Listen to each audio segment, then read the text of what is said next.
faire comme si vous n'aviez plus d'oreilles à cette heure du jour. Le propos d'aujourd'hui, donc je vous remercie de m'avoir invité à le tenir, c'est d'aller au-delà de la surface des choses. Or, pour ce qui est de la surface des choses, et cette image le montre bien, nous sommes vraiment posés dessus. Le monde vivant où nous sommes, le monde dont nous sommes une partie et le monde qui nous fait, il est là. Alors, présenté comme ça, on se dit, oui, c'est clair qu'il va nous parler du sol et qu'il essaie d'en faire des tonnes. Ben, vous allez voir qu'en fait, je ne vous ai encore rien dit et que c'est pire que ça. Ça, c'est vous. Pourquoi ? D'abord, examinons ce dont est fait le sol. Je suis sûr que vous imaginez des morceaux de roche, vous imaginez des restes de feuilles, Ok, mais il faut d'abord surtout imaginer la vie du sol. Et quand je dis qu'il faut l'imaginer, c'est qu'il faut d'abord comprendre que dans cette vie qui habite le sol, il y a surtout des microbes comme les champignons. Alors vous me dites, oui, les champignons, c'est pas des microbes, hein, je les vois à l'œil nu. Attendez, c'est vrai que les microbes, c'est ce qu'on voit pas à l'œil nu, mais ça, c'est la partie reproductrice qui fabrique des toutes petites cellules, les spores, qui sont dispersées par le vent et qui, dans des conditions favorables, un autre sol par exemple, vont germer en un filament qui fait 10 millièmes de millimètre. Et là, ça, je vous mets bien au défi de le voir.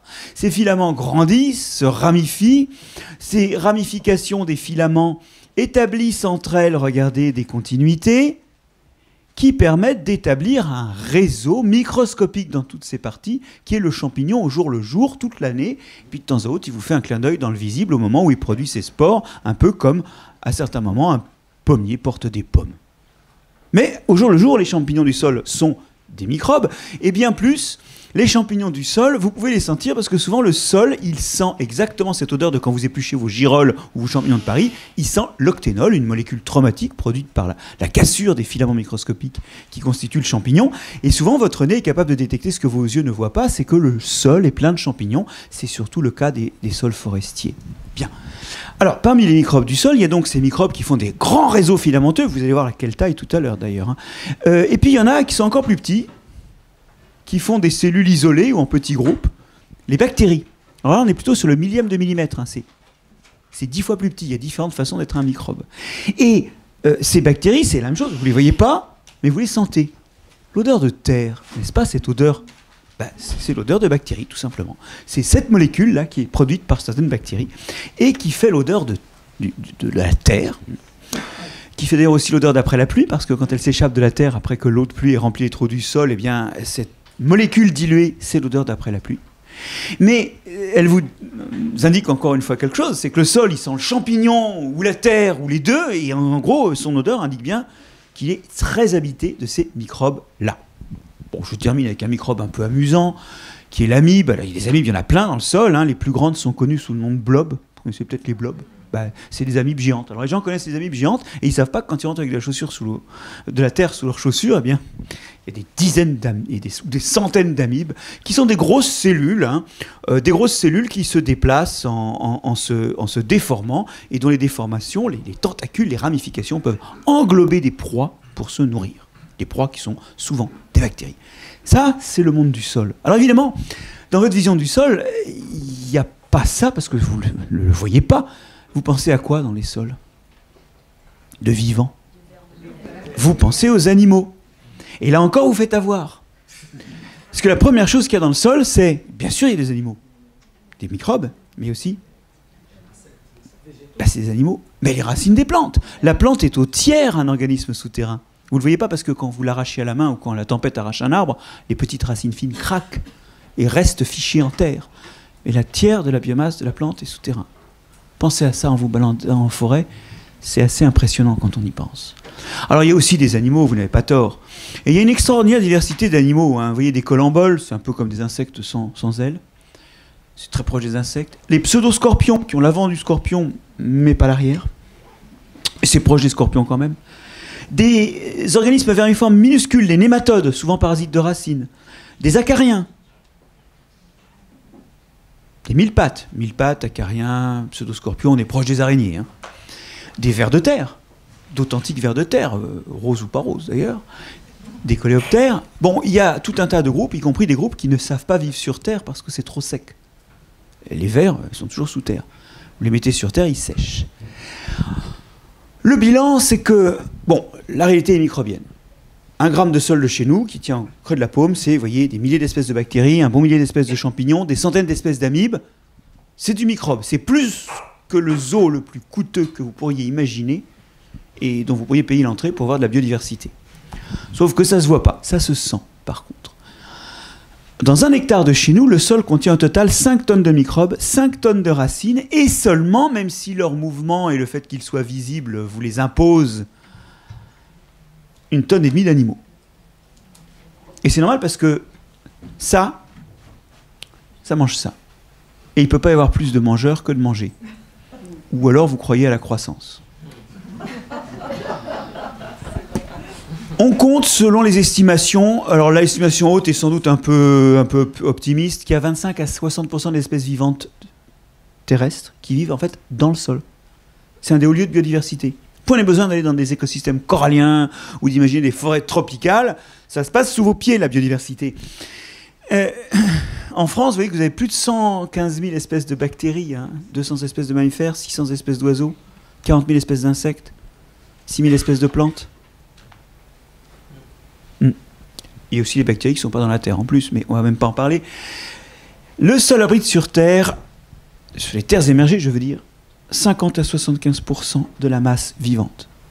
Et comme en plus toute la masse morte se trouve là, si vous regardez toute la masse de matière organique morte ou vivre, c'est 60 à 90% de la matière organique qui se trouve dans les sols. Le décor est posé, que ce soit en nombre d'espèces ou en masse, ça se passe dessous, surtout, ou au moins autant. Mais en réalité, la biodiversité n'est pas une liste d'espèces. C'est beaucoup trop simpliste. C'est plein d'autres choses, et notamment la biodiversité, c'est la diversité des fonctions que remplissent ces espèces. C'est-à-dire la diversité des façons dont, en vivant, elles modifient l'environnement et fait que l'environnement est ce qu'il est. Et regardez plutôt, nous allons maintenant entrer dans une longue période dans laquelle on va voir tout ce que fait la vie du sol, et vous allez voir qu'à la fin, vous aurez fait le monde. Regardez. La première chose, c'est que les êtres qui vivent dans le sol, ils font le sol. Enfin, ils en font la composition. Vous savez qu'il faut ratisser ou souffler les feuilles quand il n'y a pas d'accès au sol, alors que quand des feuilles mortes tombent dans une prairie ou dans une forêt, elles finissent par se décomposer. Bon, ça peut prendre quelques années dans certaines forêts, mais elles finissent toujours par se décomposer. Elles finissent par disparaître. Et la raison est toute bête, c'est qu'elles sont mangées, littéralement, avalées par les organismes qui vivent là, digérés par des champignons, avalés par des amibes ou des vers de terre. Et ça, c'est une première fonction de la vie du sol, c'est que ça nettoie à peu près tout ce qui tombe de vivant, enfin, pardon, tout ce qui tombe mort sur le sol, finit nettoyé. Alors voilà typiquement un champignon qui vit en exploitant de la matière organique du sol. Ce champignon, il forme un rond de sorcière. Longtemps, on n'a pas bien compris pourquoi les champignons poussaient en cercle. Du coup, on chopait une fille, on la brûlait, et puis il poussait encore en cercle, donc il fallait recommencer la fois suivante. Bah oui, c'est pour ça que ça s'appelle un rond de sorcière. C'est que quelqu'un devait avoir fait ça. Alors en réalité, quelqu'un a fait ça, effectivement. Une spore est tombée au milieu, qui a germé, qui a commencé à grandir dans toutes les directions. Mais je vous dis que c'est un champignon qui mange de la matière organique ou une partie de la matière organique morte du sol. Très rapidement, alors je vous dessine ici le mycélium, donc c'est ce réseau microscopique dont je vous ai parlé tout à l'heure. En fait, très rapidement, au milieu, ça meurt, parce qu'il n'y a plus rien à manger. Mais c'est pas grave, parce que ça grandit vers l'extérieur. Et ces cercles, mesurez-les si vous en connaissez, ils grandissent d'année en année. Bon, alors pourquoi je vous parle de ce champignon qui est un des acteurs de la consommation et donc de la disparition de la matière organique végétale qui tombe au sol? C'est que donc là, il est actif. Qu'est-ce que ça veut dire être actif? Ça veut dire qu'il prélève des aliments, et de ces aliments, je pense que quelqu'un va devoir aller sur une salle. Comme vous et moi, une partie de ce qu'il mange, là on a besoin du micro, une partie de ce qu'il mange devient son organisme, c'est comme ça qu'il grandit. Mais vous savez que vous, en dehors des cheveux et des ongles, ou d'un petit peu de squame de peau, vous ne grandissez pas beaucoup. Une grande partie, on le brûle par la respiration pour faire de l'énergie. Et le champignon fait ça aussi, comme vous. Alors quand on brûle les molécules qu'on a avalées, ça fait du CO2 et de l'énergie. Grâce à l'oxygène, c'est ce que vous faites avec la respiration. Vous omettez une chose, c'est que quand vous brûlez des molécules qui contiennent de l'azote ou du phosphate ou des choses comme ça, ça fait des cendres. D'ailleurs, ça vous le savez, parce que si vous brûlez du bois, ça fait du CO2, ça fait de la chaleur, ça fait de la lumière, donc de l'énergie, et des cendres. Et vous évacuez les cendres dans le sang, les restes d'azote, les restes de phosphate, et puis le sang sert à faire de l'urine, et quand vous allez aux toilettes, quand vous urinez, eh bien, vous rejetez ces cendres. Alors pourquoi je vous raconte ça? Déjà, vous saurez pourquoi vous faites pipi, hein. Non mais c'est pas bête de savoir que c'est parce qu'on respire largement, hein. Mais surtout, c'est que le champignon fait pareil. Et donc il relâche, lui, alors en vrac autour de lui, de l'azote et du phosphate dont il n'a plus besoin. Et ça, vous le voyez sur cette image. Parce que regardez l'herbe. Vous voyez qu'elle est plus verte? Eh oui, les déchets du champignon, c'est des choses qui en fait sont recyclées à l'état de ressources utilisables par la plante. Ça fait de la fertilité. Et d'ailleurs, souvent à la saison, on ne voit pas les champignons eux-mêmes, on voit très bien ces cercles. Non seulement on voit bien ces cercles, mais en plus, des fois, on peut s'apercevoir qu'ils sont très grands. Je vous emmène ici dans des pâtures du nord de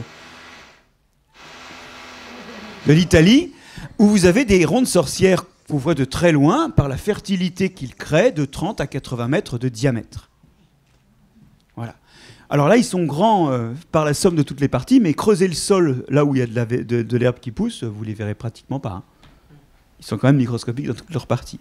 Oui, ce sont des microbes géants. Bon, alors, ces microbes géants, en fait, opèrent un recyclage, c'est-à-dire que eux et d'autres, d'ailleurs, hein, de ces organismes qui mangent la matière organique, certes, elle disparaît, mais le produit de ça, c'est qu'une partie des éléments est remis à disposition des plantes. Bref, la matière organique du sol, qui est ce qui fait que les sols sont noirs, elle est très vite, enfin, pas très vite, non, mais enfin, elle finit, un jour ou l'autre, par être dévorée et redonner de la fertilité. La même chose arrive aux petits morceaux de roche et aux minéraux qui se trouvent dans le sol. Regardez plutôt.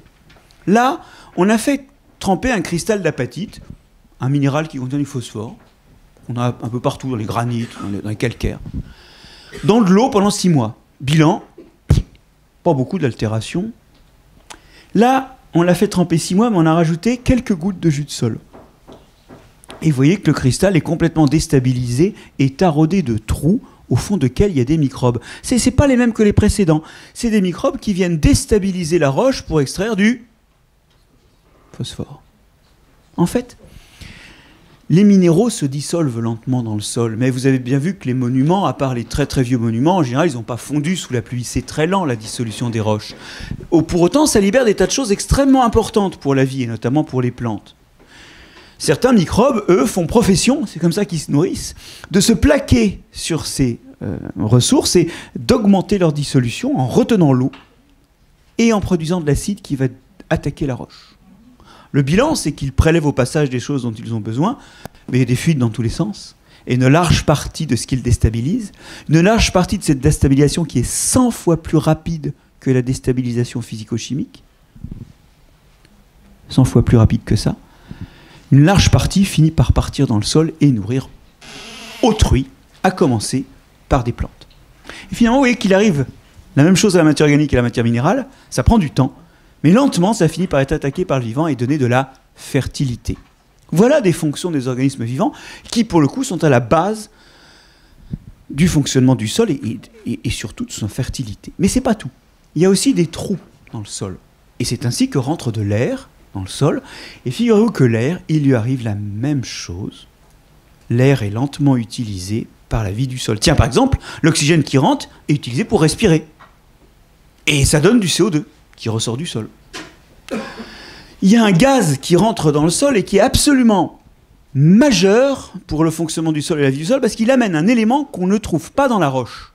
Et donc, s'il ne vient pas de l'air, il n'y en aurait pas. C'est l'azote. Et ça, il faut bien réfléchir que l'azote, un jour ou l'autre, il est venu de l'air. Parce qu'il n'y en a pas dans les roches. Alors, il y a des plantes qui en produisent, qui pour le coup sont capables de faire des merveilles. C'est les légumineuses, qu'on appelle aussi les protéagineuses. Ces plantes qui, du trèfle ou de la luzerne jusqu'au pois, au soja, ces plantes qui sont très riches en protéines, donc très riches en azote. Pourquoi sont-elles riches? Je vais vous dire, si vous les plantez sur un pot de terre non stérilisée, elles sont plus riches en azote que le pot, que la terre du pot. Par contre, si vous stérilisez la terre du pot, elles ne poussent pas très bien et ne sont pas très riches en azote. En fait, elles abritent, elles recrutent sur leurs racines, dans des petites expansions, des bactéries du sol, qui sont, elles, capables, ce sont des rhizobiums, de transformer l'azote de l'air qui rentrait dans le sol en acides aminés, en composants, qui sont les composants des protéines. Alors, en fait, la plante donne un peu de sucre pour que ces bactéries vives, elles les nourrissent littéralement en sucre, en produit de la photosynthèse, et en échange, les bactéries leur cèdent une partie des acides aminés qu'elles ont fixés. Donc ces plantes sont extrêmement riches en azote, plus encore que les sols sur lesquels elles poussent, parce qu'en fait, elles ont recours à des microbes qui sont capables d'utiliser l'azote de l'atmosphère. Il y a aussi des bactéries qui font ça toutes seules dans le sol, mais avec beaucoup moins d'efficacité, parce qu'elles ne sont pas appuyées sur l'énorme fourniture de sucre, de photosynthèse, que peut offrir une luzerne ou un soja, ou un haricot, ou une lentille. Bref, tout ça finit par crever, et quand ça crève, ça se décompose, comme on l'a dit, et ça donne cette fois-ci de l'azote sous des formes utilisables. Le chemin est plus long, mais c'est quand même un chemin qui a mené de la disparition de quelque chose qui était dans le sol, l'azote gazeux, vers de la fertilité. Donc finalement, je crois que c'est clair, il y a de la roche, il y a de la matière organique, et il y a de l'air dans le sol, certes, mais tout ça est en devenir, c'est une sorte de salle d'attente à une disparition qui générera de la fertilité. J'ai déjà fait un sol qui fait pousser les plantes, mais il faut que je touille maintenant. Pourquoi il faut que je touille? Eh bien parce que si je ne mélange pas, c'est un peu l'histoire du sachet de thé qu'on réutilise 18 fois. Quand il pleut, l'eau passe et elle emmène une partie de cette fertilité vers le bas. Quand il repleut, il y en a encore plus qui est entraîné. Et si vous ne remontez pas le sol du dessous pour le remettre par-dessus à un moment ou à un autre, bah vous finissez par avoir toute la fertilité très en profondeur, là où les racines ne vont même pas, et plus rien à manger en surface. Il faut vraiment touiller pour s'opposer à la ségrégation par l'eau des ressources, puisque l'eau va entraîner toute cette fertilité vers le bas. Qui tourne, qui touille, qui mélange? Alors là, effectivement, tout le monde a envie de ressortir les vers de terre. C'est bien le moment de les ressortir, ça tombe bien.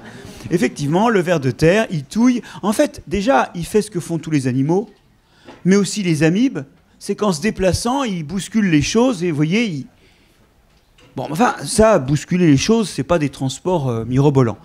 Mais les animaux, effectivement, en fouissant, en faisant leurs trous, et les organismes plus petits comme les amibes, ils mélangent un peu. Mais c'est pas tout. Le ver de terre, il a une particularité.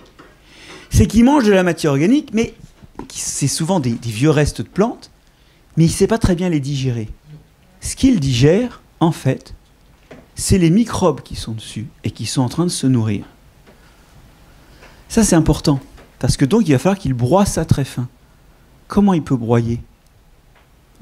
Il mange des petits grains de sable qui vont l'aider dans son tube digestif à faire meule, un peu comme les poules avalent des petits cailloux.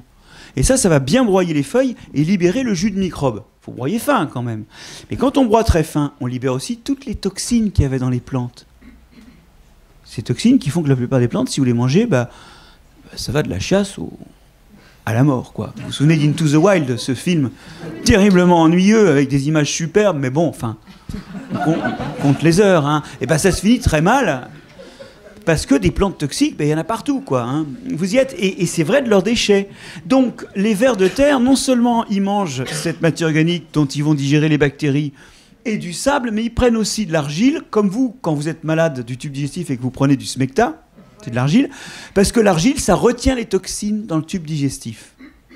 Alors, quand ils vont déféquer, d'abord, ils ne peuvent pas déféquer dans le trou parce que ça le boucherait, donc ils passent en surface, et ils posent leurs fesses en surface.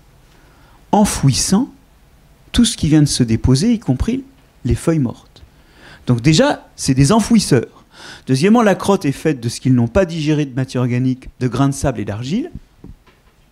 C'est du mélange, ça. Vous y êtes? Et vous n'aviez pas tort de citer les vers de terre, parce qu'en plus du mécanisme de fouissage, de faire un trou, leur façon de manger génère des volumes énormes de crottes. Tant si bien que les sols de vers de terre, en fait, c'est des tas de crottes, quoi. C'est de la crotte. Tout le sol est de la crotte. Donc, bien mélangé. Qui mélange quand il n'y a pas de vers de terre? Ah oui, parce qu'il y a des zones en Amérique du Nord où il n'y a pas de vers de terre. Et il y a même des zones où il n'y a pas d'animaux. Vous allez sur les landes bretonnes, vous allez sur les landes d'altitude, il n'y a pas d'animaux. Qui mélange? Alors, le mélange est moins bien fait, d'accord? Donc c'est moins fertile, hein? Oui, exactement, c'est les plantes. Regardez. La plante, elle est quand même aussi souterraine. Et quand la racine pousse, qu'est-ce qu'elle fait? Elle sécrète du mucilage pour que les particules de sol coulissent et se réorganisent. Elle en sécrète d'autant plus qu'ensuite, ce mucilage servira à retenir de l'eau autour de la racine chaque fois qu'il pleut. Et deuxièmement, la racine, une fois qu'elle est établie, elle continue à sécréter des quantités énormes de choses pour une raison toute bête. Si je vous enterre jusqu'à mi-cuisse, en vous fournissant un ordinateur, de quoi faire vos mails, de quoi regarder la télé ou lire, hein, et à manger à suffisance, en fait, vous mourrez en 10 jours de gangrène. Parce qu'il y a tellement de microbes dans le sol qu'il y en a qui peuvent manger les poils, d'autres qui peuvent manger la peau, d'autres qui peuvent manger les muscles. Et la plante, il lui arrive d'être malade des racines, mais rarement, alors qu'elle devrait être boulottée par tout ce qui traîne. Comment elle réussit ça? En déversant des tonnes de composés antibiotiques dans le sol. Le bilan, c'est qu'entre le mucilage et les composés antibiotiques qu'elle déverse dans le sol, 10 à 40% des produits de la photosynthèse sont sécrétés dans le sol, en profondeur.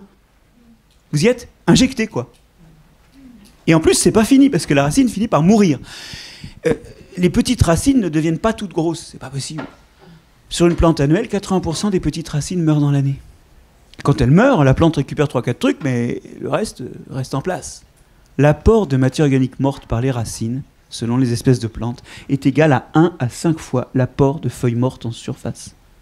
C'est-à-dire que quand vous voyez les feuilles qui tombent et que vous dites « Ah oui, la plante donne de la matière organique au sol », ouais, mais elle en donne au moins autant par au-dessous, et pour certaines espèces, jusqu'à 5 fois plus par en dessous, au total de ce que la racine de son vivant et de sa mort libère dans le sol. C'est énorme. Et ça, c'est de l'injection de carbone en profondeur. Bon, déjà, ça, c'est du mélange. Mais c'est pas tout. La racine exploite les fameuses ressources que nous avons produites. Vous savez, cette fertilité qu'on vient de faire. Bah, les plantes, elles se servent là-dedans. Ça monte avec la sève dans les feuilles, ça nous fait des belles feuilles. Et que deviennent les feuilles? Elles retombent. Et tout ce qui n'est pas récupéré d'azote, de phosphate, de potassium et de tout ce que vous voulez, de silice, de bore, de cadmium, de zinc, de manganèse, ça retombe en surface du sol. Alors que ça a été prélevé en profondeur. Alors ça vaut pas un ver de terre, ok, mais déjà même pour la nature organique, on pourrait en discuter. Hein. Mais bon, ça mélange. Et qui d'autre mélange, si ce n'est les animaux et les plantes? Il y a un troisième protagoniste qui est capable de mélanger. Alors je vais vous aider. C'est ni un animal ni une plante, donc c'est un microbe. Et deuxièmement, il est assez grand pour transporter d'un point à un autre. Ah oui. Parce que si vous voulez déplacer des choses, il faut être à 2 endroits en même temps. Quand vous avez des racines ou quand vous êtes un ver qui se déplace, ça va, mais ben vous avez vu des champignons énormes. Même s'ils sont microscopiques dans toutes leurs parties. Regardez, vous avez vu que les champignons, ils poussent en s'introduisant dans le sol et en rapatriant vers la zone où ils poussent tout un contenu qu'ils ont obtenu en prélevant des ressources là où ils sont déjà. Les champignons, en faisant ces réseaux de filaments microscopiques, peuvent être des agents de déplacement. Alors vous allez me dire, oui, alors là, on sent que c'est quelqu'un qui s'intéresse aux champignons qui me raconte ça, parce que le déplacement par les champignons, hein, bon. Eh bien, figurez-vous qu'en fait, les plantes ont convoqué les champignons pour faire les courses. 9/10 des choses que vous appelez des racines ne sont pas vraiment des racines. Quand vous regardez au microscope, c'est des racines. Il y a même les vaisseaux qui conduisent la sève. Mais quand vous colorez bien, vous apercevez qu'il y a des filaments de champignons dedans, alors même que ces plantes sont parfaitement saines. Qu'est-ce qui se passe? Eh bien, c'est ce qu'on appelle des mycorhizes. C'est-à-dire que derrière ce que vous appelez une racine, rhiza en grec, il y a aussi du champignon, myco. Il y a un champignon qui vit dans le sol, mais dont une partie du mycélium est dans la racine. Et ça permet des échanges entre les partenaires. La plante, elle donne ce qu'elle peut donner. Hein. Alors, c'est une symbiose au sens où ils vivent ensemble à bénéfice réciproque, mais déjà tout à l'heure, mes bactéries fixatrices d'azote, c'était ça. Mais vous avez tout à fait raison, c'est des symbioses. Mais cette symbiose-là, elle repose sur du sucre du côté de la plante. Bon, là, rien ne change. Hein. De toute façon, la plante, elle fait la photosynthèse, et puis c'est à peu près tout ce qu'elle est capable de faire. Par contre, le champignon, lui, va collecter de l'eau et des sels minéraux qu'il utilise en partie pour son propre besoin et en partie pour la plante. Et donc, vous voyez que... Alors, c'est pas un mouvement de déplacement énorme, mais c'est comme ça que se nourrissent 9/10 des plantes, et ces plantes-là, si vous les plantez en sol stérile, elles ne poussent pas. Seulement, comme ces champignons sont partout, elles poussent partout, puisque les champignons sont là. Alors, en plus, il faut comprendre qu'il y a beaucoup de substances comme le fer ou le phosphore qui se déplacent très mal dans le sol. Donc, si vous n'allez pas au contact, vous n'arrivez pas à les prélever. Or, vous avez un contact 10 000 fois plus grand sol-champignon que le contact sol-racine. Faire un filament, ça coûte 100 fois moins que de faire une racine. Donc vous êtes d'accord que l'amélioration du contact par unité de carbone investie est d'un facteur 1 million. Et si vous aimez les pourcentages, ça veut dire 100 millions de pourcents. Ça, c'est les facteurs d'amélioration du vivant. Hein, c'est les ordres de grandeur qu'on retrouve sur la façon dont certaines enzymes accélèrent les réactions chimiques. Parce que vous mettez un morceau de sucre sur une table et vous attendez que l'oxygène l'attaque. bah, dans 3 millions d'années, il y aura encore un peu de morceaux de sucre si personne l'a mangé. Alors par contre, si quelqu'un l'a mangé, le morceau de sucre, il est mort dans les 3 heures qui suivent. Il est brûlé à l'oxygène par la respiration. Vous y êtes. Le vivant, c'est ça les ordres de grandeur d'amélioration des processus. Et là, vous comprenez que bah, c'est beaucoup plus pour pas cher. Hein, c'est tout ce dont on rêve tous en regardant les cours de la bourse, alors qu'il suffit de regarder les racines des plantes. En plus, il y a un supplément, un cadeau de fin d'année, c'est que les champignons en question protègent les racines, et c'est une des façons dont les racines ne tombent pas malades, c'est que ces champignons ont des moyens antibiotiques et autres d'éloigner les maladies des racines, parce que dans leur évolution, chaque fois qu'ils ont acquis ces capacités-là, les racines sur lesquelles ils s'appuyaient les ont mieux nourris, et ils eurent beaucoup plus d'enfants. Et c'est ça, dans l'évolution, c'est le nombre d'enfants qui compte. Hein. Désolé, mais voilà, c'est le redressement nataliste chez les champignons. Le truc, c'est que donc, effectivement, au cours de leur évolution, comme c'est une symbiose, comme finalement leur santé dépend de l'autre, vu comment ça fonctionne, eh bien, tous les mécanismes protecteurs ont été sélectionnés. Alors, c'est pas du déplacement, mais ça mérite d'être mentionné. Au total, vous voyez que le sol est une chorégraphie.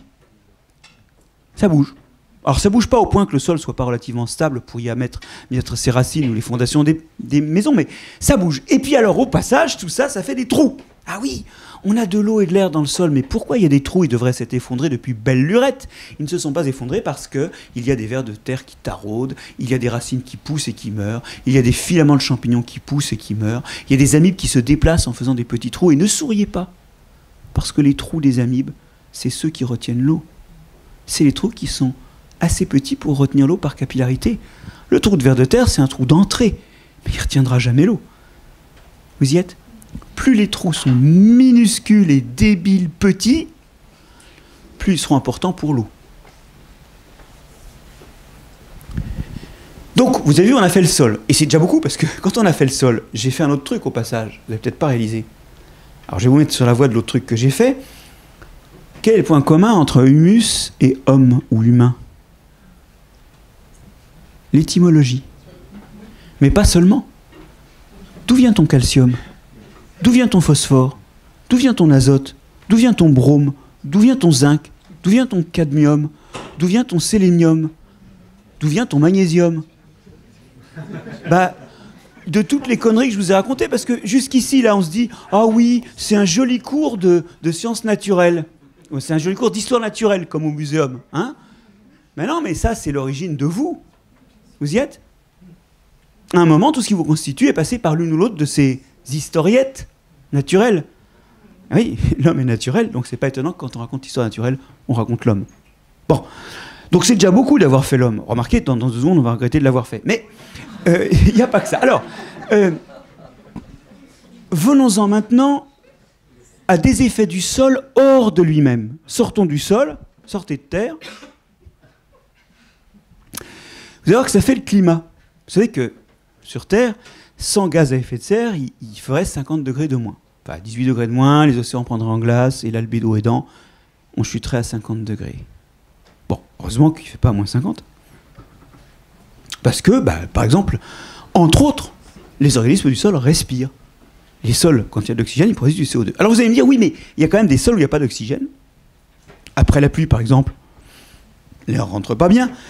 Puis il y a des sols inondés en permanence, ou très très humides en permanence, comme certains sols tropicaux. Alors, qu'est-ce qui se passe? Bah, sans oxygène, on ne peut pas... Alors ça, vous voyez, c'est un truc d'organisme de la surface.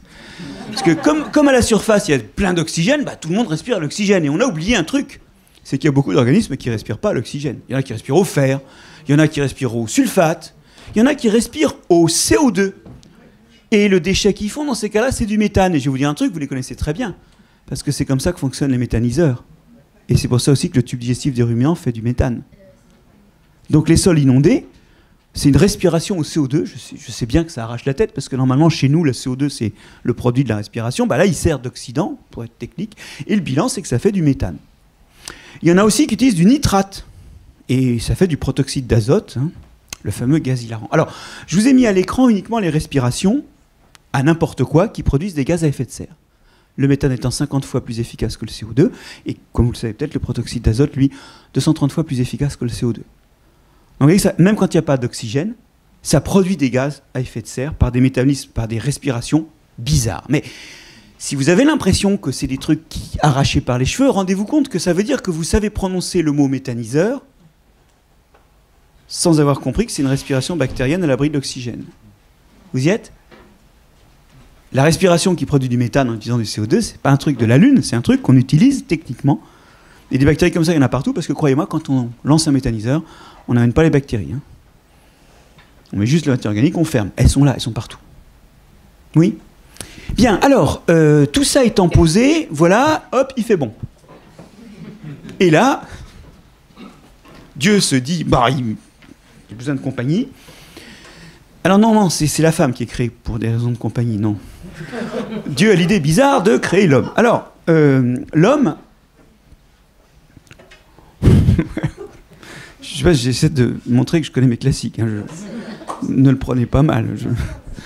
Alors, l'effet de serre lié à l'homme, lui, c'est encore une autre paire de manches. Mais regardez comment notre gestion des sols augmente leur contribution à l'effet de serre. Quand vous labourez, vous aérez le sol, c'est une des fonctions. Vous amenez de l'oxygène, donc la respiration accélère. On y reviendra, la matière organique est plus vite respirée, il y en a moins. Mais surtout, vous faites plus de CO2. Et rendez-vous compte que l'humanité a produit 1/3 de tout le CO2 qu'elle a injecté dans l'atmosphère par le labour. Alors, ça fait 8000 ans qu'on laboure. Et on a, bon an, mal an, émis un peu de CO2 tout le temps. Et ça a été génial parce que ça a empêché un refroidissement qui était annoncé pour des causes astronomiques et qui n'a pas eu lieu. Ça a stabilisé le climat. Dans les 200 dernières années, on commence à émettre beaucoup plus avec le combustible fossile. On laboure aussi beaucoup plus, puisqu'on a des combustibles fossiles. Et là, on commence à émettre les 2/3 en 200 ans du total. Et on commence à rentrer dans un problème qui n'est plus une stabilisation, mais un réchauffement climatique. Quand vous irriguez, vous faites des sols, et les rizières ont contribué aussi, à partir d'il y a 5000 ans, le début de la riziculture inondée, à émettre davantage de gaz à effet de serre. Et elles ont contribué à émettre du méthane et du protoxyde d'azote et à réchauffer l'atmosphère. Alors, le cocktail qui tue, c'est irrigation et nitrate. Ou simplement nitrate comme engrais, hein, sur un sol humide. Parce que là, vous dopez la production de protoxyde d'azote. Ce n'est pas un gaz d'origine industrielle, le protoxyde d'azote. 80% du protoxyde d'azote produit par l'homme en France est produit par l'agriculture, par la gestion des sols. D'accord ? Et c'est dommage parce que c'est un gaz un peu violent en termes d'effet de serre. Bon, alors, quand on en arrive là, on réalise brutalement qu'en fait, l'ignorance, ça tue. Parce qu'en fait, au point où j'en suis arrivé, on se dit, oui, alors, catastrophe, les sols contribuent à l'effet de serre. Mais en réalité, c'est pas vrai. En fait, ils sont la solution à l'effet de serre. Et là, je vous renvoie à une initiative que vous connaissez sans doute, que l'on doit à Stéphane Le Foll, le 4 pour 1000. Alors, Stéphane Le Foll, c'est pas juste un politique, hein, c'est quand même quelqu'un qui est très profondément versé dans la technique. Et on serait tenté de dire qu'à cause de ça, c'est pas un politique, parce que c'est quand même pas souvent qu'on a la double compétence. Et c'est dommage, parce que en fait, il y a des solutions qui dorment. Et d'ailleurs, le 4 pour 1000 a du mal à démarrer à la hauteur où il devrait aller, parce que c'est vraiment une solution pour l'effet de serre. Alors regardez, il est basé sur un calcul. Si chaque année, on augmentait de 0,4% la teneur en matière organique de tous les sols, en amenant de la matière organique, eh bien, ça fait autant de carbone qui se retrouve sous terre sous forme de matière organique, qui va être respiré, mais pas tout de suite. Et donc, c'est autant de CO2 en moins. Ah bah oui, parce que cette matière organique, elle vient d'où ? C'est du CO2 qui, par la photosynthèse, est rentré dans ce qui devient la matière organique que vous mettez dans le sol. Vous y êtes. Donc, vous créez un stock. Et si chaque année, vous augmentez de 4 pour 1000 la teneur en matière organique de tous les sols du globe, vous effacez, vous compensez totalement les émissions de gaz à effet de serre. Alors, ça ne veut pas dire qu'il faut continuer à émettre, ça veut dire que c'est plutôt une voie pour résorber ce qu'on a émis déjà, première chose. Et deuxièmement, ne vous leurrez pas. 1, on n'aura jamais assez de matière organique pour faire ça partout. Et 2, il y a des endroits où ça ne marche pas. Si votre sol est très aéré, très poreux, genre moins de 10% d'argile, ça sera respiré tout de suite. Donc il y a des sols qui ne s'y prêtent pas. Mais ce calcul montre que c'est quand même quelque chose qui est un gros levier d'action qu'on doit mettre dans le cocktail des autres solutions, qu'elles soient technologiques ou de plantation de forêt. Alors vous allez me dire, qu'est-ce que je vais mettre comme matière organique dans mes sols ? La première chose, c'est d'arrêter les conneries. Ça, c'est une connerie, c'est avoir un appartement à Paris et se débrouiller pour qu'il soit loué 8 mois par an et pas le reste du temps. Vous faites pousser des choses en hiver. Vous faites pousser un cocktail de tas de plantes, dont certaines fixent l'azote, parce que ce sont des légumineuses. dont certaines sont super gourmandes en phosphate et donc vont aller capter tout le phosphate qui est dans le sol et l'empêcher de partir dans l'eau de pluie. Vous y êtes? Ou pareil pour le potassium et tout ce que vous voulez, c'est la facélie, par exemple, hein, que vous avez souvent sur les jachères pour cette raison. Et quand arrive le moment de semer la récolte suivante, vous bousillez votre couvert. On en reparlera, hein, souvent c'est à coup de glyphosate, mais n'empêche, vous stockez 0,1 à 10 tonnes de carbone par hectare et par an. Et si éventuellement les syndicats agricoles faisaient leur travail, ils iraient chercher des crédits carbone pour ça. Par exemple. Donc ça, c'est une sorte de matière organique. C'est la matière organique qu'on va faire fournir au sol quand on ne le récolte pas, pour autre chose. Alors, les fumiers animaux sont bienvenus aussi, et c'est là que l'élevage, s'il est extensif, il paye un peu sa dette climatique, c'est qu'il fait de la matière organique à remettre dans les sols. En plus, celle-là, elle est riche en azote et en phosphate, c'est en plus un engrais. Et dites voir, quelle est l'espèce animale qui produit le plus de fumier en France? Pas la vache, pas la poule, pas le cochon, pas le cheval. Gagné. Je sais pas quoi vous offrir parce que le micro il paraît que j'en ai besoin, sinon je voudrais bien le faire parce qu'il me fait chier. Alors oui, c'est ça. 100 kilos d'ordures ménagères biologiques par personne et par an. Et ça, il faut le remettre dans les champs idéalement. Vous y êtes? Il y a un peu d'azote, un peu de phosphate. C'est pas diabolique, mais surtout de la matière organique. Voilà, il y a de quoi stocker du carbone. Donc ça, tout ça, c'est un cocktail de sources. Mais c'est vrai qu'aujourd'hui, la méthanisation rentre en compétition avec ça. Et il faut qu'on pense à qu'est-ce qu'on veut. Parce que quand vous méthanisez, par contre, ça refait vite du CO2. Ça fait du méthane qu'on brûle, et ça fait tout de suite du CO2. Donc la méthanisation, c'est bien, mais ça stocke moins. Oui, le méthane des méthaniseurs est tout de suite brûlé. Hein, on en fait de l'électricité. Bon. Alors, donc, vous voyez que le sol peut faire ou défaire le climat. À vous de choisir. Maintenant, vous avez les cartes en main. Le cycle de l'eau, pour terminer, quand il pleut dans le désert, qu'est-ce qui se passe? L'eau ruisselle en emmenant tout ce qu'elle peut, et dans les plaines, elle fait des cours complètement instables, changeant d'une fois sur l'autre, qui ruissellent pendant quelques heures, puis après, il n'y a plus rien, c'est ce qu'on appelle les oueds. En fait, l'eau s'en va tellement vite qu'il n'y en a que 20% qui a le temps de s'évaporer. Le reste... Alors évidemment, les plantes, là, il pleut pas souvent et l'eau s'en va tout de suite, donc bonsoir. Hein.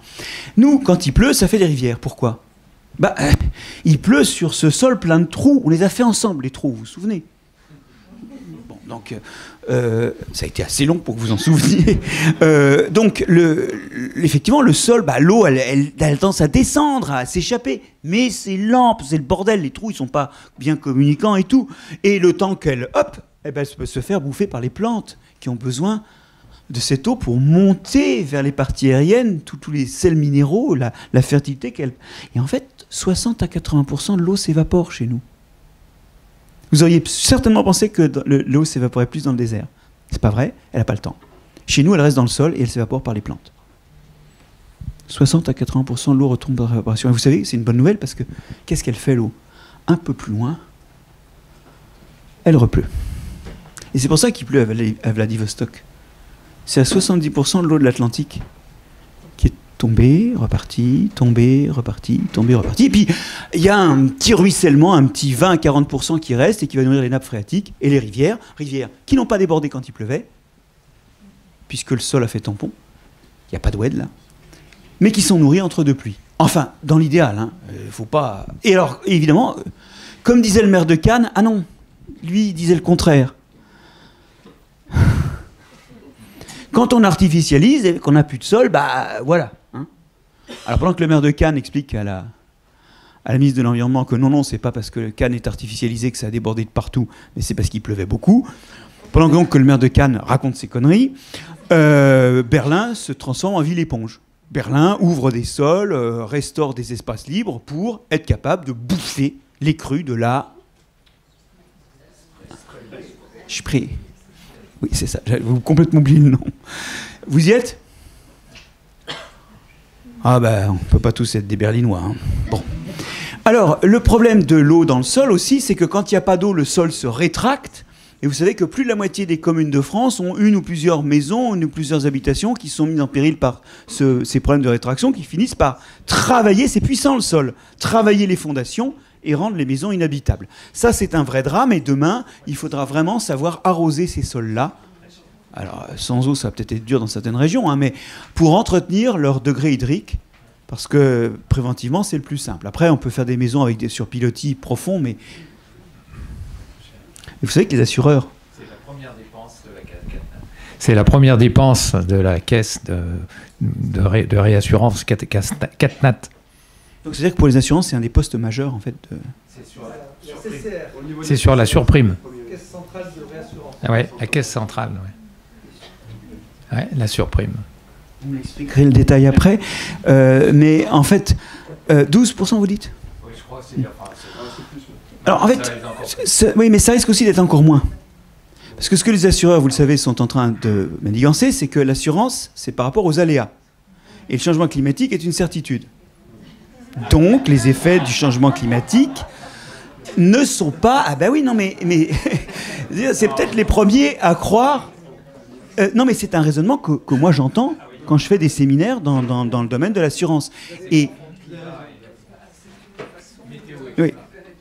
Mais je n'ai pas dit que c'était de la bonne foi, mais simplement, c'est amusant de voir qu'il y a des gens qui croient au changement climatique, dur comme fer, au point de, finalement, de considérer que c'est tellement sûr que ça rentre plus dans le domaine de l'assurance des aléas. Non, mais je suis pas convaincu, plus sérieusement, qu'on n'aura pas à gérer ce problème-là en termes de qu'est-ce qu'on assure, qu'est-ce qu'on n'assure pas. On l'a déjà le cas. On l'a avec le retrait du trait de côte. Oui. Entre les zones dunaires et les effets rocheux. Ça, c'est pas assuré. Ouais, bah voilà. Alors, bon, voilà. Et je remarque aussi que dans le plan haut du gouvernement, il y a un paragraphe sur le sol. Je mets quiconque ici au défi de trouver le mot sol dans le paragraphe en question.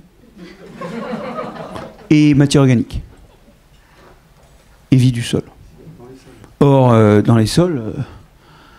Oui, bah, je vous ai mis justement le paragraphe, où il y a le seul endroit où il y a le mot sol. Je vous l'ai mis. Bah, moi, je ne l'ai pas trouvé ailleurs. Avec les fonctions de recherche automatique, aujourd'hui, c'est facile. Bon, donc le cycle de l'eau, ça se gère avec le sol. Avant tout. Qui est la surface qui reçoit les intempéries. Dernière chose, la productivité de l'océan, je serai rapide. Vous voyez qu'il y a plein de plancton vert, il y a plein d'algues. Nous sommes à Belle-Île-en-Mer, il y a mes trous à crevettes, il y a les gros spots là juste au pied de la falaise où on ramasse des moules et des pousse-pieds. Le littoral, c'est là qu'il y a la plus grande productivité biologique. Pourquoi? Parce qu'au milieu de l'océan, quand il y a un cadavre qui coule, il va se faire décomposer à 3000 mètres de fond. Et donc tout ce qui est relargué n'est pas disponible pour les algues, puisque c'est relargué en profondeur. Par contre, sur le littoral arrivent ces eaux qui viennent des sols, qui emmènent une partie de la fertilité, je vous avais prévenu là-dessus, le but c'est de les empêcher d'en emmener trop, et qui arrivent dans les océans et les fertilisent. Et voilà pourquoi ce sont les façades continentales qui sont les plus productives. Voilà pourquoi on pêche la morue à Terre-Neuve, ou en Islande, et voilà pourquoi le Brexit est une catastrophe pour les pêcheurs bretons. Parce que de l'eau, ils en ont plein, mais de l'eau poissonneuse, bah, c'est près de la côte, notamment près de la côte anglaise. Bien. Et oui, tout ce qui est sur cette assiette, y compris les fruits de mer, y compris bien sûr les lardons et le gruyère, tout ça vient du sol. Et ça, c'est encore une autre chose que le sol fait en dehors de lui-même, c'est notre alimentation. Ça fait beaucoup de choses, hein. Enfin, ça fait beaucoup de choses. Est-ce que ça les fait bien, vu nos pratiques actuelles? Je voudrais pointer du doigt quelques pratiques, y compris la première, qui est la pire, et probablement la plus intuitive pourtant pour nous Européens, le labour. C'est le geste agricole par essence. Petit, j'ai fait des concours de labour. Alors vous dire que je les ai gagnés, c'est autre chose, c'est avec un cheval. Hein. Et parce qu'en Bretagne, la mécanisation a tardé. Hein. Moi, je suis breton, hein, voilà. Donc, mais si, à Belle-Île-en-Mer, je peux vous dire, c'était au cheval. Hein. Donc, c'était très dur de viser droit, et donc, voilà, mais c'était un peu le truc que réussissait un agriculteur aguerri. Hein. Alors, le labour, il a une grande caractéristique, un truc génial, c'est que sans produits chimiques, il désherbe. Mais s'il tue un organisme qui n'est qu'un tiers sous terre, vous imaginez le désordre pour ceux qui sont complètement sous terre. Tiens, voilà un truc qui n'est même pas un labour, c'est juste un travail du sol avant semis. Qu'est-ce qu'ils font, les oiseaux, là? Ben, ils sont venus bouffer des vers. Et ceux qu'ils n'ont pas bouffé, les animaux qui sont trop petits pour être bouffés par les oiseaux, ils sèchent, parce que le sol s'aère. Là, c'est juste un semis, vous voyez. Mais il y a une espèce de travail avant le semis, et puis il y a les graines qui tombent sur le sol travaillé. Et il y a tout ce qui est bouffé, là, c'est les oiseaux qui bouffent les vers de terre et les petits insectes. les plus petits, eux, ils sécheront tout seuls. Alors, moi, j'ai surtout mal aux champignons quand je vois ça. Parce que, vous voyez, si vous êtes fait de petits filaments microscopiques connectés entre eux, et d'ailleurs, dans les sols labourés, il y a carrément des espèces de champignons qui se développent plus. Et vous ne trouverez jamais de ronde sorcière en sol labouré. Hein. C'est dans les prairies, c'est dans les pelouses, c'est dans les forêts. Alors par contre, en termes de nombre de bactéries, le labour augmente le nombre de bactéries pour une raison toute bête. D'abord, il y a des bactéries plus exigeantes en oxygène qui arrivent à se développer puisque c'est mieux aéré. Et puis deuxièmement, il n'y a plus certains champignons qui font de la compétition avec les bactéries. Donc certaines qui étaient exclues par les champignons s'installent. Et c'est là que vous voyez que la biodiversité, c'est pas le nombre d'espèces. Pourquoi ? Si vous faites le total, vous me direz, mais il y a autant d'espèces. Alors Marc-André, peut-être que tu aimes les microbes, les champignons. Mais enfin, il y a autant d'espèces. Oui, mais c'est pas les mêmes. Et donc, les fonctions remplies, la fonction du sol n'est plus le même. En particulier, les bactéries ne font pas de mycorhize. C'est les champignons qui font ça. Et un des problèmes du labour, c'est que c'est dur de faire des mycorhizes après le labour. Il faut que les champignons repoussent d'abord. Ça prend plus de temps. Ces bactéries qui sont plus nombreuses, parce qu'elles sont dans les grumeaux, donc elles n'ont absolument rien vu de ce qui s'est passé, elles n'ont pas été affectées et elles respirent mieux, et elles respirent justement. Et elles vont transformer beaucoup plus vite la matière organique qu'il y avait dans le sol en CO2. Mais du coup, il y a moins de matière organique dans les sols agricoles, qui sont souvent beaucoup plus clairs que les sols forestiers. Regardez la carte de France de la teneur en matière organique des sols. Alors c'est comme pour la météo, hein, regardez, on le voit très bien. Le bassin aquitain, sauf la forêt des Landes, le bassin parisien, sauf la forêt de Fontainebleau et la forêt de Chantilly, PACA, Saône-Rhône, la Limagne, vous y êtes ? Dans la plaine rhénane, vous voyez très bien où sont les grandes forêts riveraines vestigiales. Alors vous allez me dire, pas de matière organique dans les sols sont moins noirs, ça fait moins de taches. En fait, la matière organique des sols, elle a deux fonctions que je vais résumer en vous prenant un échantillon qui n'est pas de la matière organique des sols, mais qui est un échantillon qui a les mêmes propriétés. Voilà. Alors, pour ceux qui sont au premier rang, peuvent le voir mieux. En fait, la matière organique dans les sols, vous pouvez vous la représenter comme de la morve. Pourquoi ? Ça colle. Et d'ailleurs, c'est très, très collant. C'est quelque chose qui donne de la cohérence au sol et qui empêche l'érosion. Deuxièmement, ça retient l'eau. Ça retient l'eau, comme la morve. Hein. La morve, c'est plein de liquide. Hein. D'ailleurs, même, il y a tellement de liquide des fois que ça coule. C'est ce qui se passe quand il y a beaucoup de condensation en hiver. Ça retient énormément d'eau. Donc, cette matière organique, elle joue dans la rétention en eau. Non seulement par elle-même, mais aussi parce que quand vous avez fait des trous, les petits morceaux qui sont au sommet du trou, ils tiennent mieux au sommet s'il y a de la matière organique que s'il n'y en a pas. Donc, elle aide à retenir l'eau en stabilisant les trous et par elle-même. Ça va ? Anti-érosion et retenir l'eau. Donc, en fait, c'est ça qu'on perd, la capacité à retenir de l'eau et à résister à l'érosion. Concentrons-nous là-dessus. Vous avez vu cette image-là ? Ça a ennuyé personne. Personne n'a remarqué que cette rivière, c'est l'Yvette, donc en zone labourée. Personne n'a remarqué la différence avec un petit ruisseau en forêt. Oui, et ces deux images qui sont passées sans qu'on bronche trop sur le coup, ça c'est normal. Il y a de l'érosion là, mais très peu. Là, il y a 10 à 20 fois plus d'érosion. Les sols labourés, ils s'en vont sous vos yeux. Et il y a des cas où c'est littéralement sous vos yeux, parce qu'il y a des fois où vous avez une telle pauvreté en matière organique, c'est le cas dans les Hauts-de-France, qu'en fait c'est devenu du sable. Ça n'a plus de cohérence. 180 mètres, 80 cm de différence. C'est un tas de sable. Un tas de sable, ça coule jusqu'à ce que ce soit plat.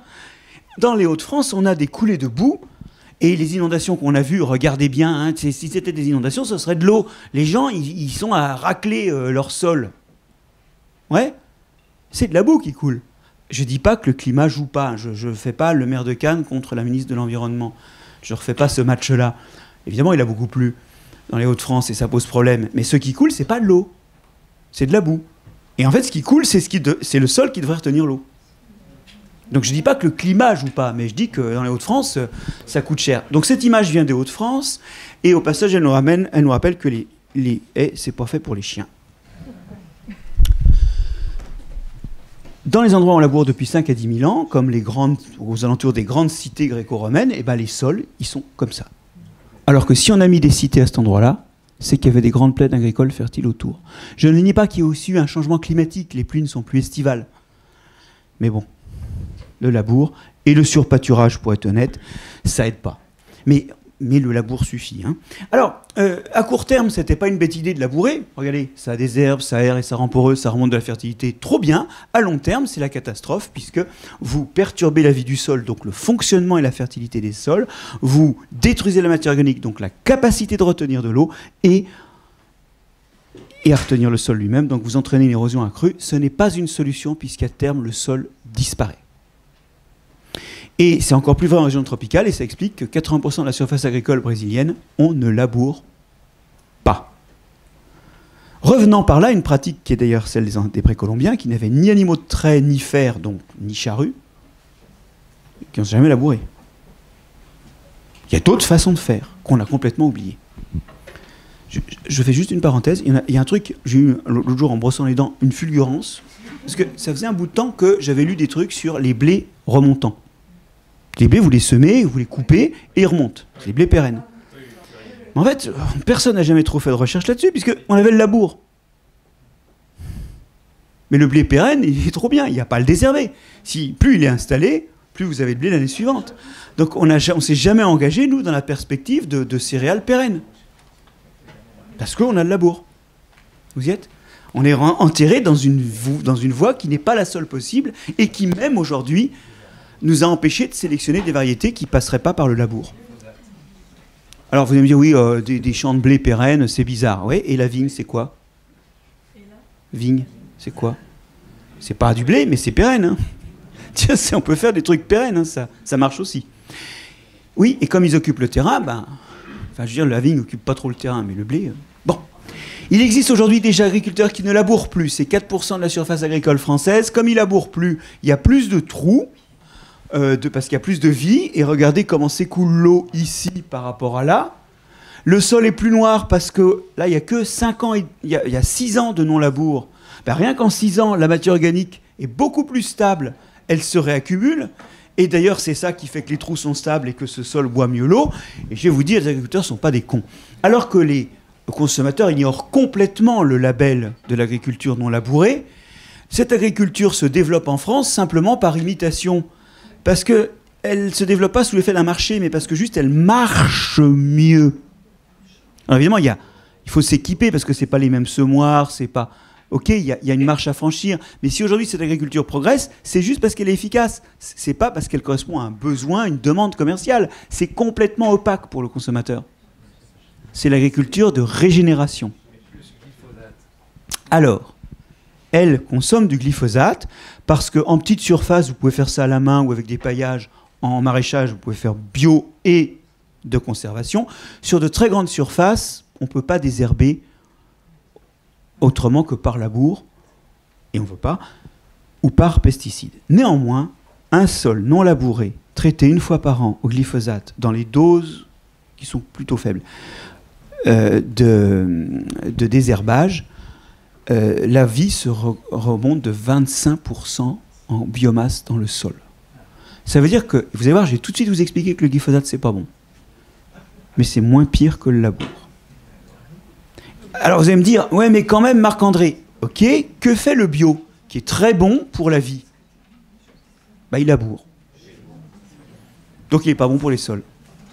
Et donc au lieu d'opposer les deux modèles, nous allons dire, il y a deux agricultures de progrès qui représentent respectivement 4% et 10% de la surface agricole utile, et on va gérer les 86 autres pourcents, sans essayer d'opposer les modèles, ou de regarder la paille qu'il y a dans l'œil du bio et dans l'œil de l'agriculture non labourée, sans regarder la poutre qu'il y a sur 86% du territoire. D'accord ?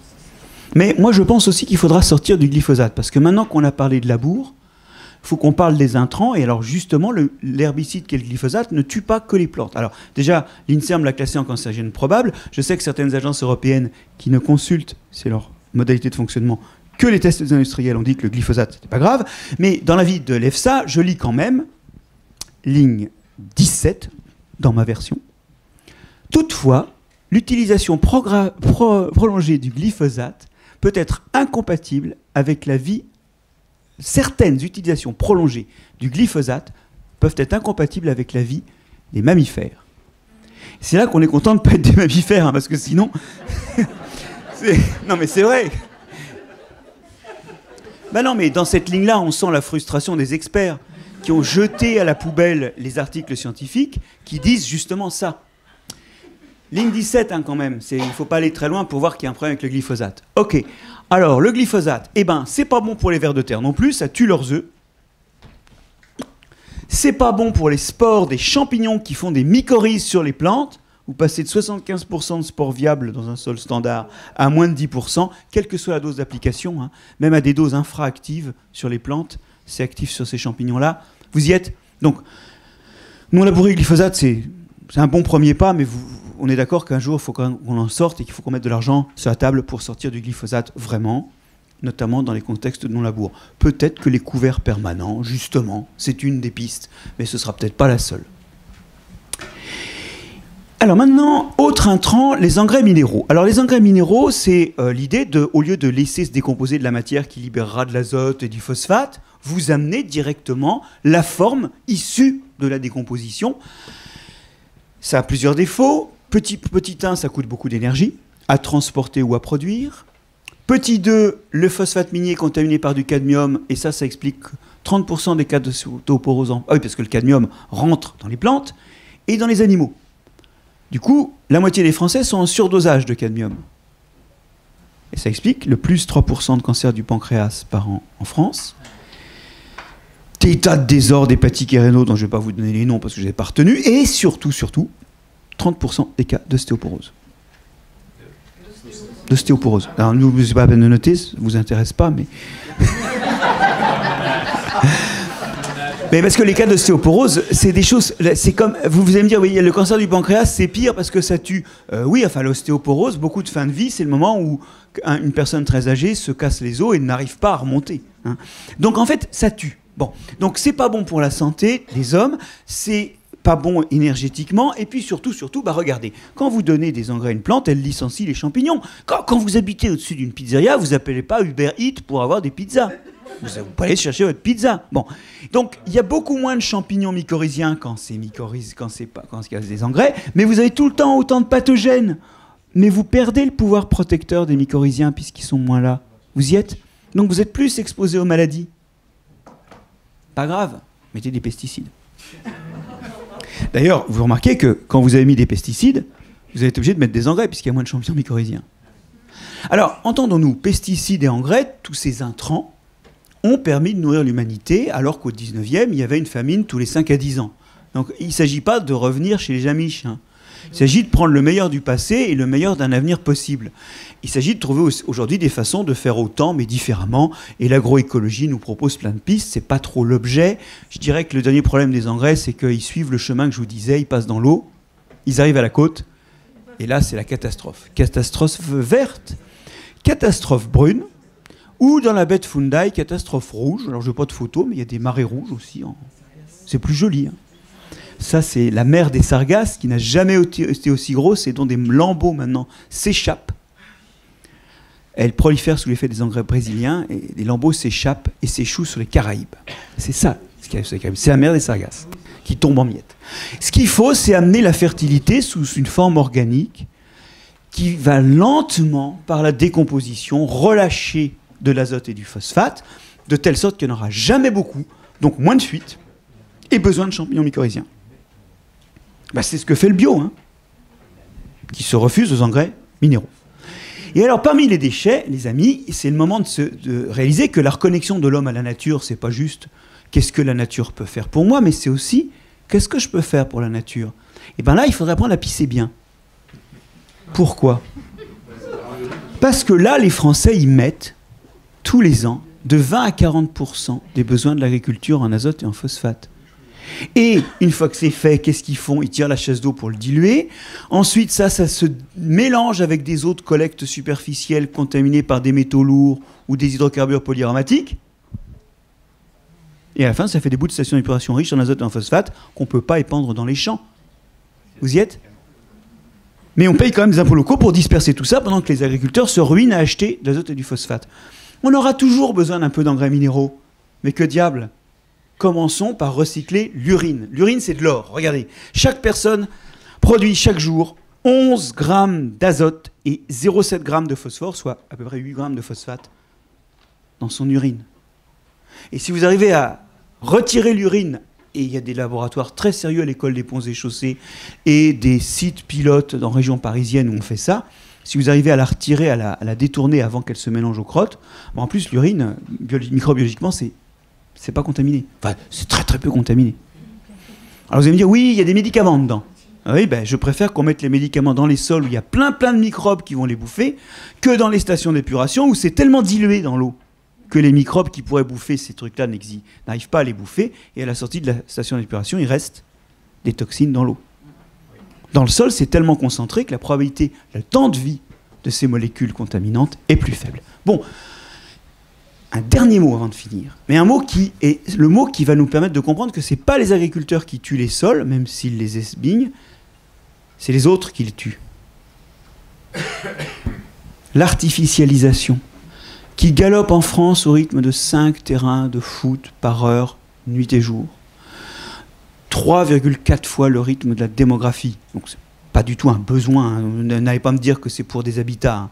Les habitats manquent encore quand on a fait ça.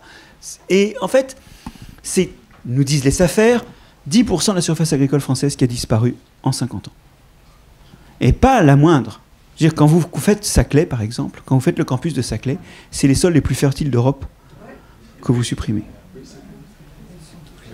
Et ça, pour les scientifiques, qui n'ont pas du tout envie, dans des clapiers qui sont très mal équipés, je signale que les salles de cours où moi je suis à Saclay, pour que les étudiants voient bien le tableau, il est à 2 mètres de haut. Bah, pour écrire dessus, c'est pas possible. Voilà. Mais non, mais c'est ça, Saclay, c'est des clapiers comme ça, hein. C'est des trucs... moi, j'ai fait partie du groupe qui a réceptionné 150 mètres carrés. On a 5000 contrefaçons. 5000 contrefaçons. OK ? Donc ça a été un truc construit n'importe comment pour des scientifiques qui savent vivre dans des taudis. Enfin, au muséum, ça fait 300 ans qu'on vit dans les mêmes locaux. On sait vivre dans des taudis. Ce qu'on vous demande, c'est de l'argent pour travailler. Et on nous a donné des nouveaux locaux. Et en fait, on a surtout retiré de la bouffe de la bouche de nos enfants, puisque en fait, l'artificialisation, c'est... chaque année, une surface pouvant nourrir pendant 1 an la ville du Havre qui disparaît. Dans un pays dont le climat commence à baisser la productivité, c'est inquiétant. Alors bien sûr, il y a le ZAN. Bon, je ne vais pas vous faire... Là, vous rentrez en terrain connu, vous savez que le Sénat a, pour une fois, s'est réveillé et a fait quelque chose, qui consiste à avoir aménagé le ZAN. Oui. Et le bilan, c'est que non seulement ce n'était pas très ambitieux, parce que c'était plutôt désordre pour nos enfants, 2032. Mais en plus, bon, c'est pas forcément en forme. Or, c'est un impératif. Et je vais vous dire, dans un pays où 10% des baux commerciaux sont vacants, 8% des habitations en centre-ville sont vacantes, contre 1,5 au Royaume-Uni et 3 en Suisse, il y a peut-être d'autres solutions que d'agrandir les villes. Hein. Enfin, c'est pas toujours si nécessaire que ça. Bon, bref. Vous voyez que ça ne marche pas toujours très bien, mais qu'elle soit légale,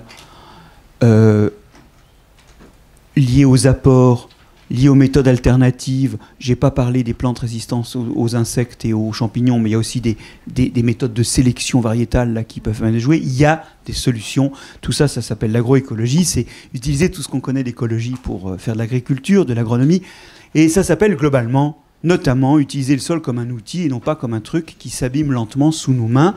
Ça s'appelle finalement transmettre, parce que si on arrive demain à conserver les sols et leurs fonctions, eh bien on conservera l'environnement dans lequel on a été heureux et on pourra le transmettre à nos enfants. En fait, derrière, il y a une façon de transmettre qui se cache, et l'impératif, il n'est pas tellement environnemental, il est surtout humain. Nous avons eu besoin des sols et nous devons les transmettre à nos enfants, car elles en auront également besoin, si ce n'est plus. Pour ça... Et là, je prends ma casquette de président de la Fédération Biogé, le muséum, tout un tas d'académies, dont celle des sciences, d'agriculture et de médecine, des sociétés scientifiques, des associations de citoyens, les journalistes de l'environnement, la Société pour le droit à l'environnement, qui est une société de juristes. Hein. Tous ces gens-là se sont unis pour devenir ou former une sorte de voix des sciences de la nature et de l'environnement et essayer de plaidoyer pour qu'on enseigne plus ces objets, pour faire les citoyens qui iront avec une demande, que ce soit par le biais de la carte bancaire ou par le biais de la carte électorale, qui aillent vers une demande de l'utilisation de cette boîte à outils qu'est notre connaissance de l'écologie et du vivant, et en particulier notre connaissance des sols. Parce que ces sols, finalement, c'est l'origine de tout. On pourrait presque même dire que c'est l'origine du monde. On aurait même presque pu écrire un livre là-dessus, si ce n'était pas déjà le titre d'un tableau. Je vous remercie de votre attention.